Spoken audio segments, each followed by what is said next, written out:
सबसे पहले मेरा अपनी पार्टी के लोगों को ये कहना है कि परम पूज्य बाबा साहब डॉक्टर भीमराव अंबेडकर के मानवतावादी संविधान में पूर्ण आस्था एवं उनके कर्म में अटूट विश्वास रखते हुए एक कर्म प्रधान पार्टी होने के नाते बीएसपी का परम धर्म अथक प्रयास व संघर्ष करते रहना है, जो आज नहीं तो कल जरूर रंग लाएगा तथा यहाँ सभी विरोधी पार्टियों का मिथक तोड़कर सर्व समाज में से खासकर गरीब, असहाय व कमज़ोर वर्गों के लोगों के जीवन में जरूर मुस्कान लाएगा। और कल यूपी विधानसभा चुनाव के बीएसपी की उम्मीद के विपरीत जो नतीजे आए हैं तो उससे घबराकर व निराश होकर पार्टी के लोगों को कतई भी टूटना नहीं है, बल्कि उसके सही कारणों को समझकर व उनसे बहुत कुछ सबक सीखकर अब हमें अपनी पार्टी व मूवमेंट को फिर से आगे बढ़ाना है तथा आगे चलकर सत्ता में भी ज़रूर आना है। तभी फिर यहाँ गरीब, असहाय, दुखी, पीड़ित व कमज़ोर वर्गों के लोगों का सही से भला हो सकता है। और अब तो इनके प्रति जातिवादी मानसिकता रखने वाली पार्टियों के साथ साथ जातिवादी मीडिया भी, जिसमें सोशल मीडिया भी शामिल है, ये भी नहीं चाहता है कि यहाँ के खासकर गरीब, दबे कुचले, गरीब व लाचार लोग बाबा साहब की मूवमेंट के मुताबिक चलकर सत्ता की मास्टर चाबी खुद अपने हाथों में लें और उसके लिए वे किसी भी हद तक गिरकर अपना गंदा व घिनौना आदि खेल खेलते रहते हैं। इसलिए यूपी का वर्तमान चुनाव परिणाम बीएसपी के करोड़ों लोगों की रात दिन की कड़ी तन मन धन की मेहनत का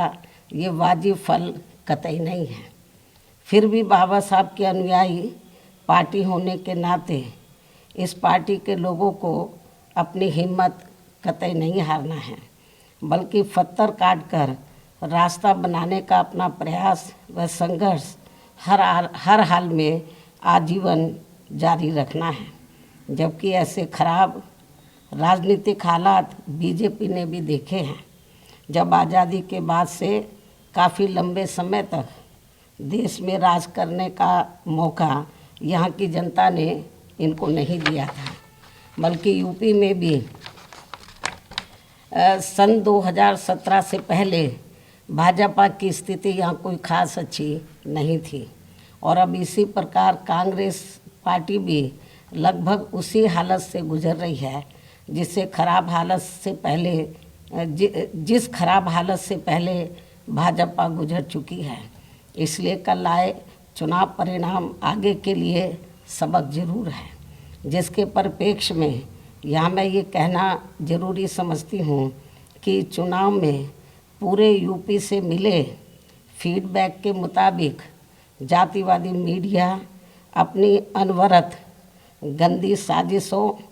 प्रायोजित मैनेज किया हुआ सर्वे आदि कार्यक्रमों एवं लगातार नेगेटिव प्रचार के माध्यम से खासकर मुस्लिम समाज व भाजपा विरोधी हिंदू समाज के लोगों को भी गुमराह करने में ये प्रचारित करके काफ़ी हद तक सफल साबित हुआ है कि बीएसपी भाजपा की बी टीम है तथा ये पार्टी सपा के मुकाबले में कम मजबूती से चुनाव लड़ रही है। ये खूब इन्होंने प्रचार किया, जबकि सच्चाई इसके विपरीत है, बिल्कुल उलट है,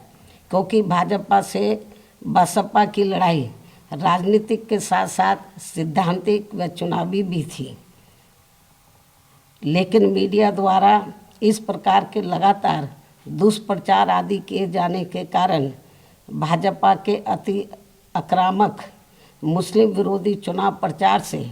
मुस्लिम समाज ने एक तरफा तौर पर सपा को ही अपना वोट दे दिया तथा इससे फिर बाकी भाजपा विरोधी हिंदू लोग भी बसपा में नहीं आए। और यदि ये सभी लोग इन अफवाहों का शिकार ना हुए होते तो फिर यूपी का चुनाव परिणाम कतई भी ऐसा नहीं होता जैसा कि हुआ है। और अब समय बीत जाने के बाद ये लोग दोबारा से ज़रूर पछताएंगे। लेकिन इससे ये स्पष्ट है कि मुस्लिम समाज का वोट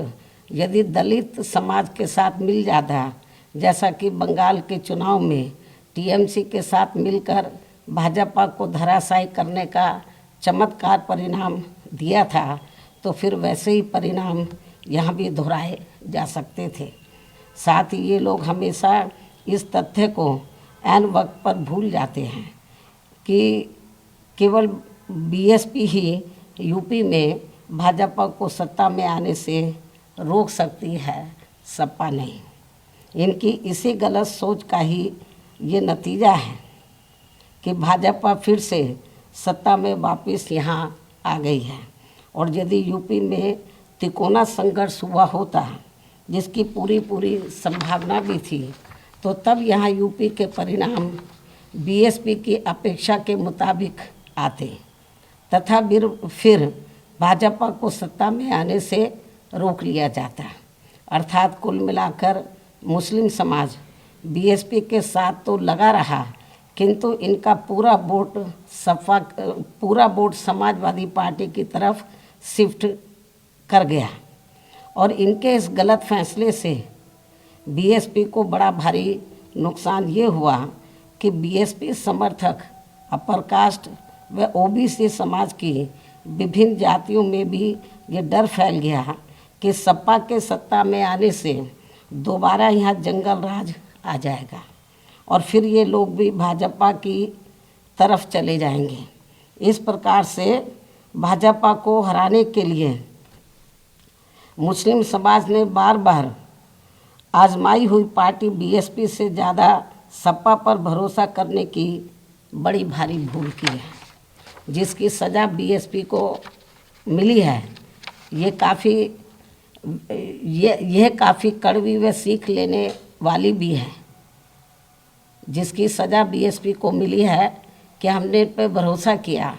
जिसकी सज़ा बीएसपी को मिली है वह काफ़ी कड़वी व सीख लेने वाली भी है। इसलिए इस कड़े अनुभव को खास ध्यान में रखकर ही अब बीएसपी आगे अपनी रणनीति में बदलाव जरूर लाएगी। लेकिन ऐसे हालातों में भी बीएसपी मूवमेंट के हित में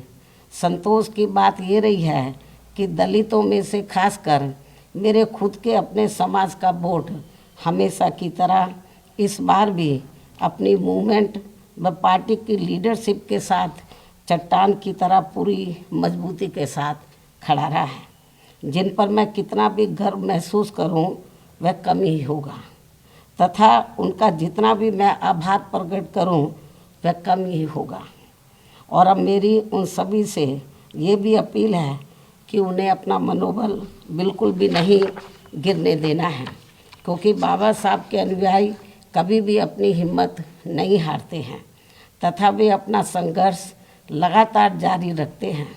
सफलता फिर एक दिन झक मारकर हमारे कदम जरूर चूमेगी। हमें बाबा साहब के कारवा को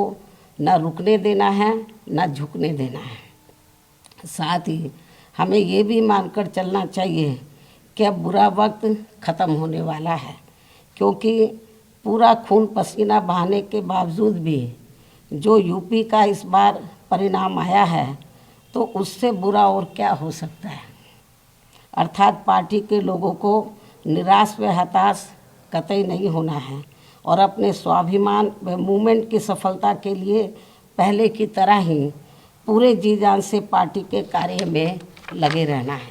साथ ही इस बार यूपी में पार्टी की अपेक्षा के मुताबिक नतीजे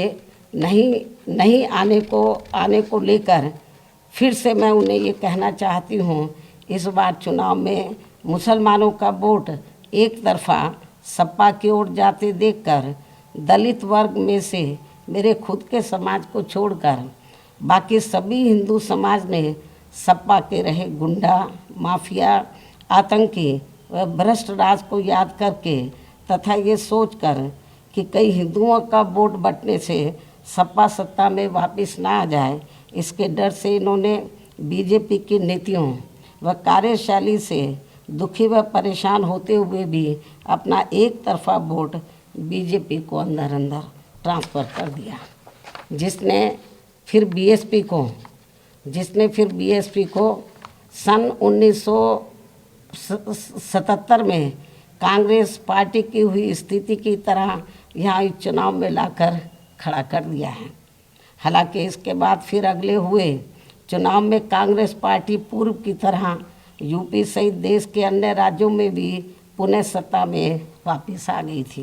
कहने का तात्पर्य ये है कि राजनीति में कभी कभी वर्तमान की तरह ऐसे उतार चढ़ाव भी आते हैं जिससे अपनी पार्टी के लोगों को भी दुखी होकर शांत बैठने की बजाय या इधर उधर भटकने की बजाय बल्कि ऐसी बदली हुई परिस्थितियों का भी मुकाबला करने के लिए अपनी वर्तमान रणनीति में परिवर्तन करके आगे बढ़ना होगा। और इसके लिए बाबा साहब के राजनीतिक जीवन संघर्ष व उनकी सोच को भी ध्यान में रखकर अपनी पार्टी के जनाधार को फिर से कैडर के जरिए आगे बढ़ाना है। साथ ही इस मामले में हमें ये भी याद रखकर आगे बढ़ना है कि कांग्रेस ने बाबा साहब को अपने रास्ते का रोड़ा मानकर इनको सीधे चुनाव में कामयाब नहीं होने दिया था, लेकिन उन्होंने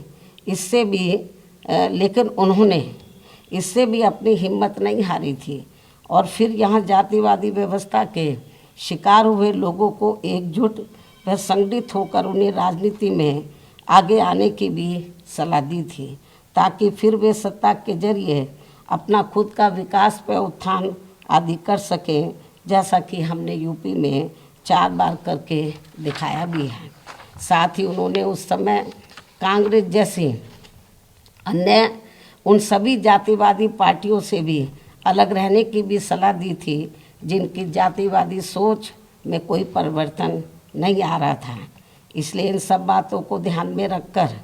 अपनी पार्टी के लोगों को फिर से यह अपनी पार्टी व मूवमेंट को आगे बढ़ाना है। इन्हीं ज़रूरी बातों के साथ ही अब मैं बीएसपी के सभी छोटे बड़े पदाधिकारियों, कार्यकर्ताओं एवं अनुयायियों के साथ साथ सर्व समाज के उन सभी लोगों का भी हृदय से आभार प्रकट करती हूँ जिन्होंने बीएसपी को जिताने के लिए यहाँ रात दिन काफ़ी कड़ी मेहनत की है तथा पूरे तन मन धन से भाजपा को हराने के लिए यहाँ लगे रहे हैं। साथ ही उत्तराखंड व पंजाब राज्य के भी पार्टी के अपने सभी छोटे बड़े पदाधिकारियों, कार्यकर्ताओं एवं अनुयायियों का भी मैं पूरे तय दिल से आभार प्रकट करती हूँ जिन्होंने वहाँ पार्टी को कामयाब बनाने के लिए अपनी पूरी कोशिश की है। हालांकि इन राज्यों में भी हमें उम्मीद के मुताबिक सही सफलता नहीं मिली है, जिसका पार्टी को काफ़ी दुख व चिंता भी है। वहाँ भी हम लोग